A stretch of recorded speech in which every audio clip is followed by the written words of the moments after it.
순천 한마음교회 김기정입니다. 저는 악한 영에게 속아서 눌리고 포로된 자로 살다가 부활하신 예수님을 주인으로 믿고 자유케 된 이야기를 나누려고 합니다. 어린 시절 아버지가 안 계시고 막내였던 저는 항상 어머니의 특별한 애틋함 속에서 자랐는데요. 제가 몸이 아주 약했고 아버지의 사랑을 받지 못하고 어려운 환경에서 자라는 것이 안쓰러우셨는지 저를 무척 사랑해 주셨어요. 그런데 어머니는 정신적인 불안으로 신경쇠약증에 걸리셨어요. 병이 걸리신 후 병을 치료받고자 아는 분의 전도로 일본 종교인 남묘호랭개교를 믿게 되었어요. 어머니는 아침 저녁으로 1시간씩 독경이라는 조그만 책자를 들고 손에는 주스라고 하는 구슬로 된 묵주 같은 것을 끼우고 줄줄 암송하듯 기도하셨어요. 일주일에 한 번씩 자담회라는 모임에도 나가셨고요. 저도 어머니 옆에서 무릎을 꿇고 열심히 기도도 하고 모임을 따라다니며 그곳 사람들이 하는 이야기를 들으며 자라게 되었습니다. 제가 이렇게 어머니가 믿던 종교의 영적인 분위기 안에서 자라다 보니 기독교에 대해 거부감을 갖는 것은 자연스러운 것이었어요. 미션 스쿨인 고등학교에 입학하게 되었지만 3년 동안 단 한 번도 하나님께 기도를 하거나 찬송가를 부른 적이 없었어요. 채플 시간마다 항상 뒷자리에 앉아서 다른 책을 읽거나 몽상을 하며 시간을 보내곤 했습니다. 어머니는 항상 염려를 달고 사셨어요. 그 염려하는 소리를 귀에 못이 박히도록 듣고 지내야 했는데요. 심지어는 제가 결혼한 후에도 그 염려 때문에 거의 매일 아침마다 전화를 하셨어요. 전화 내용은 비가 오니 차 조심해라. 눈이 오니 밖에 나가지 마라. 날이 추우니 내복 2개 꼭꼭 껴입어라 등등이었어요. 이것이 반복되다 보니 아침마다 전화벨이 울리면 남편은 장모님이니 당신이 받아 할 정도였어요. 저도 전화를 받을 때 어느 때는 짜증이 나기도 해서 수화기를 귀에서 이렇게 멀리 대고 듣지 않을 때도 있었습니다. 저는 이렇게 어머니와 밀착되어 자라면서 우상의 세계와 염려 바이러스로 몸과 영혼이 서서히 이끌려 살게 되었어요. 저는 교대를 졸업하고 바로 교사 생활을 시작했는데요. 첫 학교에서 학교 부장 선생님의 소개로 한 남자를 만나 결혼을 하게 되었어요. 그런데 알고 보니 그 남자는 부장 선생님의 아들이었습니다. 남편은 3대째 하나님을 믿는 집안이었는데요. 하나님께서 저를 구원하시려고 시어머니와 남편의 눈에 콩깍지를 씌우신 거죠. 결혼할 때 제 마음에 들리는 커다란 소리가 있었는데요. 그것은 마음에 나는 이제 정말 행복하게 살고 싶다 하는 소원이었어요. 하지만 결혼 생활은 그렇게 행복하지만은 않았어요. 모태신앙이었던 남편은 결혼 첫 주일부터 교회에 가려고 했는데요. 남편의 성경책을 빼앗으며 가지 못하게 했고 그러면서 신앙적인 갈등이 시작됐어요. 그런데 남편은 일요일만 되면 자주 추리닝을 입고 운동을 하고 오겠다며 나갔었는데요. 그것은 교회 가기 위한 핑계였어요. 성경책을 차에 숨겨두고 저 몰래 그렇게 몇 년을 다녔더라고요. 남편은 성실하고 마음이 따뜻한 사람이었지만 일 중독이어서 일주일에 밥 한 번을 함께 먹지 못할 정도로 바쁘게 지냈어요. 큰아이는 몸이 너무 약해서 아침 저녁으로 병원을 드나들며 키워야 하는 힘든 시간을 보내면서 우울해지고 서서히 제 인생에 비관의 마음이 생기기 시작했습니다. 큰아이를 낳은 후 여러 차례 유산을 했었는데요.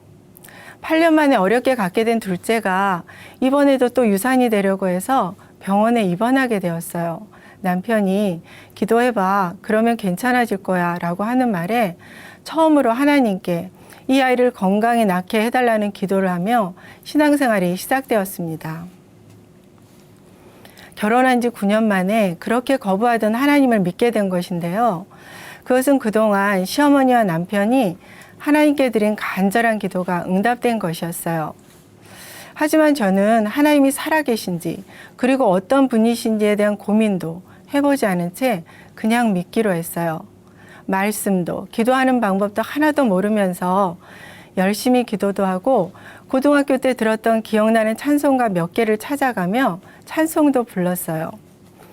이런 저에게 하나님께서는 먼저 하나님의 살아계심과 영적인 세계가 실제로 있음을 부인할 수 없도록 여러 차례의 꿈과 환상을 통해 만나셨어요. 꿈에서 구름의 형상 가운데 하나님의 음성을 듣기도 했고 예수님을 만나 품에 안기기도 했어요. 그리고 어느 날은 교회에서 기도를 하다가 두 팔을 모으고 저를 노려보고 있는 마귀를 보았어요.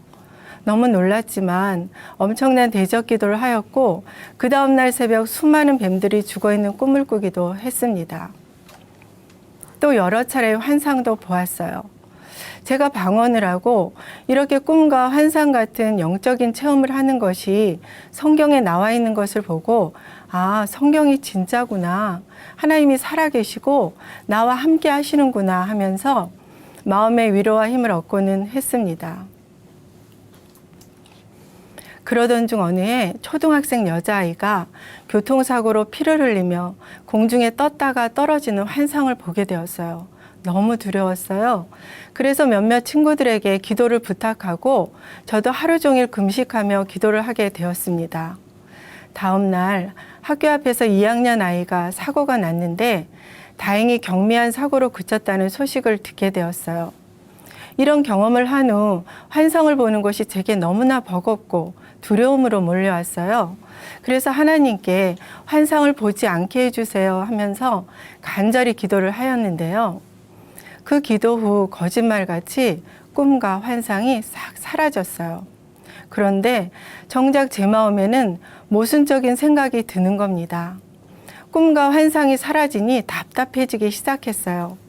하나님이 나와 함께 하시는 건가? 하나님이 지금 내 기도를 듣고 계시는 건가 하면서 하나님과의 교제가 막혀 있다는 생각을 하며 답답하고 힘든 시간을 보내게 되었습니다. 하나님을 믿는다고는 했지만 보이지 않는 하나님에 대한 확신이 없으니 체험을 붙들며 하나님의 존재와 사랑을 확인하려 했던 것이죠. 그 당시 저는 일에 매여 있는 남편으로 또 두 아이를 기르며 많은 어려움이 있었는데요. 그럴수록 신념처럼 하나님께 매달렸어요. 힘든 마음을 하소연하듯 열심히 기도도 하고 교회 봉사에도 열심을 내었어요. 그런 저의 모습을 보고 주변 사람들은 믿음이 아주 좋다고 칭찬들을 했는데요. 저도 그렇게 노력하는 것이 믿음이 좋은 것인 줄 알았습니다. 하지만 제 마음은 점점 더 공고해졌어요. 그리고 언제부터인가 제 기도를 방해하는 악한 영의 소리가 들리기 시작했어요. 기도를 할 때마다 입에 담을 수 없는 악한 욕설과 기도에 조롱하는 소리가 들리기 시작했어요. 온갖 욕을 해댔고 하나님 감사합니다 하면서 기도를 하려고 하면 감사하긴 뭐가 감사해 하면서 조롱을 했어요. 이것은 점점 더 심해졌어요. 이제는 학교에서 아이들을 가르칠 때도 다른 사람과 대화를 할 때도 제 귀에는 계속 욕설이 들렸어요. 그리고 그 욕설은 어느 순간 금방이라도 제 입 밖으로 튀어나갈 것 같은 긴장감에 마음속으로 수없이 대적 기도를 하며 아이들을 가르치고 다른 사람과 대화를 해야 하는 정도까지 되었습니다. 아, 이래서 사람이 미칠 수 있겠구나. 내가 이러다 미치겠구나 하는 생각이 들었어요. 정말 고통스러웠습니다. 저는 마귀를 직접 본 적도 있고 이것이 악한 영이 주는 소리라는 것을 알았지만 점점 더 혼미해져서 이렇게 욕을 하고 조롱하는 것이 나 자신이 하는 것 같은 생각이 드는 겁니다. 그래서 내가 하나님 앞에 참으로 정결하지 못하고 악하구나 하는 생각을 하며 죄책감이 들고 눌리기 시작했어요. 너무나 힘들었습니다. 그런데 누군가 주기도문으로 1000번씩 기도를 하면 병도 낫고 기도 응답을 잘 받는다는 이야기를 해주었어요.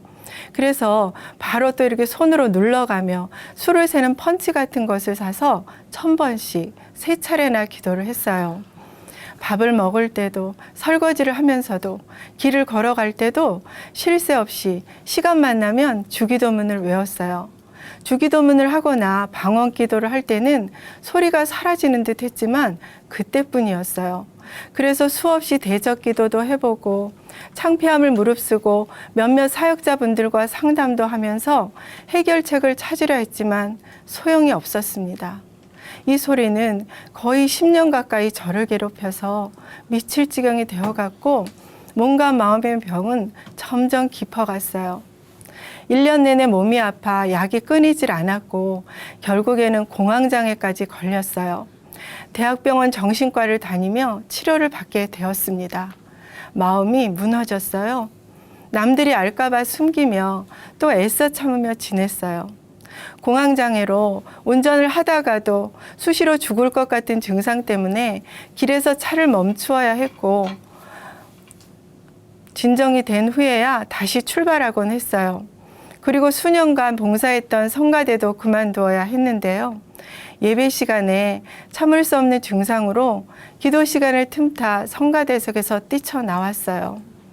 그 후로 교회 모든 일을 내려놓고 힘든 시간을 보내던 중에 학교 선생님을 통해 춘천 한마음교회를 알게 되었고 부활의 복음을 듣게 되었습니다.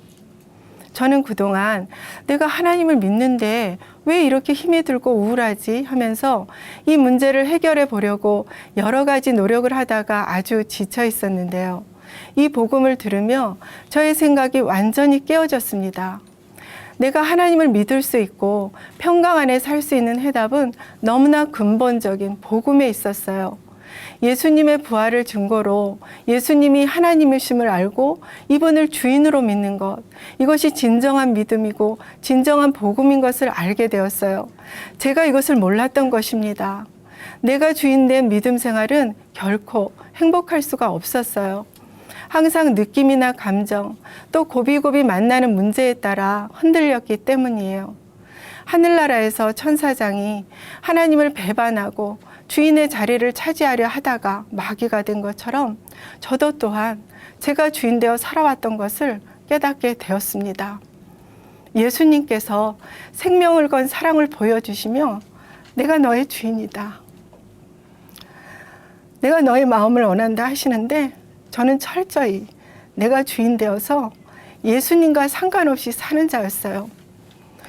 나의 열심을 내세우며 체험과 기도응답으로 하나님의 사랑을 저울질하던 제 모습이 너무나 죄송했습니다. 내가 그동안 예수님을 믿지 않았었구나. 그래서 그렇게 힘들었구나 하는 것이 그대로 보여졌어요. 정말 통회하는 마음이 들었습니다.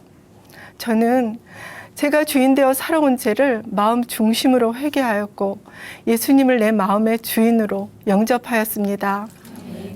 저는 이렇게 복음으로 영적인 세계에 선명히 눈을 뜨게 되었어요. 빛 대신 예수님을 내 마음의 주인으로 모신 후 그동안 그렇게 수년간 저를 괴롭혔던 악한 영의 소리가 더 이상 들리지 않게 되었습니다. 정말 놀라운 일이었어요. 언제부터인가 의식하지도 못하던 사이에 악한 영의 소리가 완전히 사라진 겁니다. 정말 살겠더라고요. 이제는 하나님 감사합니다 하면서 마음껏 평강 가운데 기도할 수 있게 되었고 아이들을 가르칠 때도 다른 사람과 대화를 할 때도 제정신으로 집중할 수 있게 되었습니다. 이 악한 영의 소리를 끊어내려고 이전처럼 작전 기도나 대적 기도를 하며 발버둥 친 것이 아닌데 단지 이 복음을 통해서 예수님을 마음 중심에 주인으로 모신 것인데 악한 영이 떠난 것입니다. 빛이 임하니 어둠이 물러갔습니다. 어둠을 떠나게 하는 것은 나의 행위적인 노력으로 되는 것이 아니었어요. 오직 명확한 복음을 통해서 예수님을 내 마음의 주인으로, 마음의 주인을 나에서 부활하신 예수님으로 바꿀 때 역사되는 것이었습니다. 저는 그동안 힘든 문제들을 해결해 보려고 얼마나 동분서주하며 노력했는지 모릅니다. 3년간의 영성훈련을 시작으로 상담 공부를 하며 상담사 자격증을 따기도 했고 심리 프로그램을 수년에 걸쳐 공부하면서 강사 자격증도 땄어요. 가정사역 프로그램과 은사학교도 다니고 예언과 성령 집회에서의 체험 등등.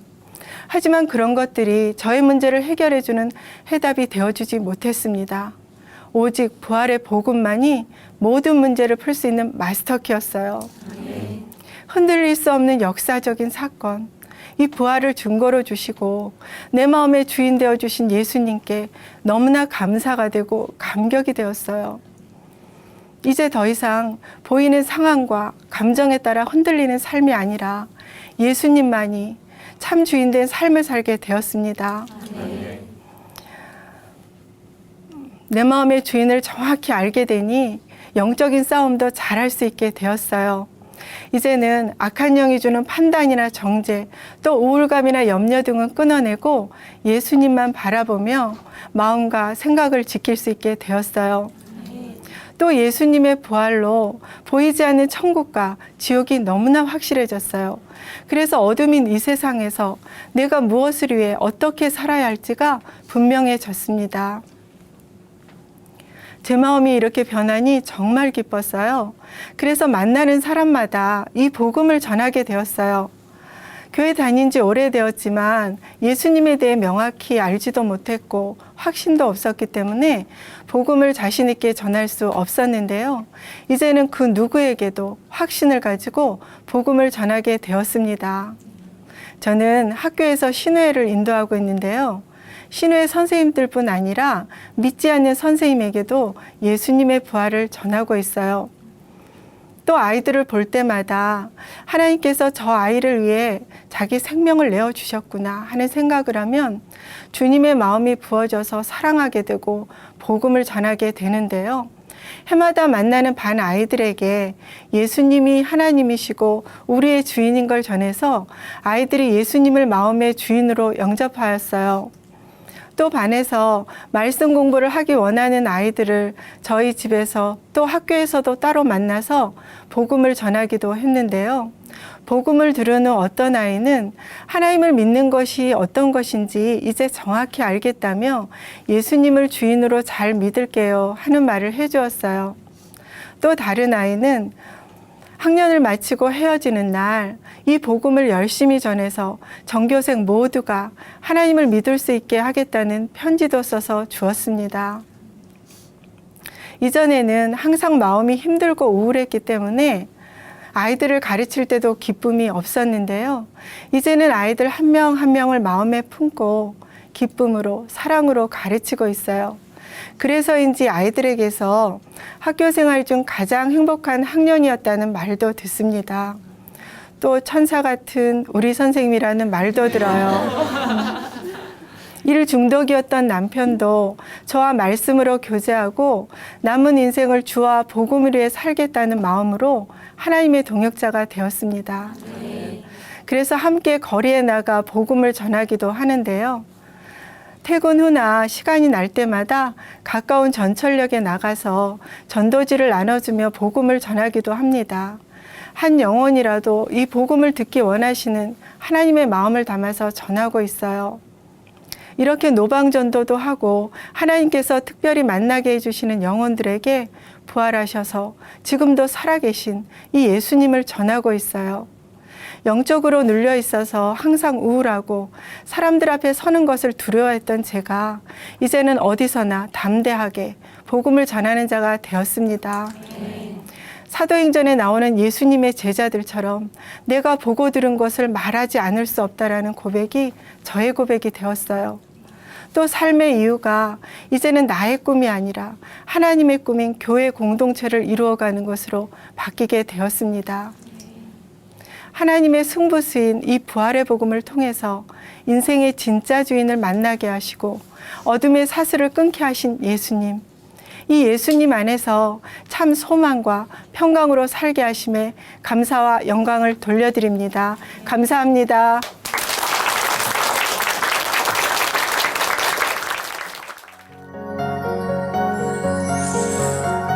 세계선교의 중심 채널, C 채널.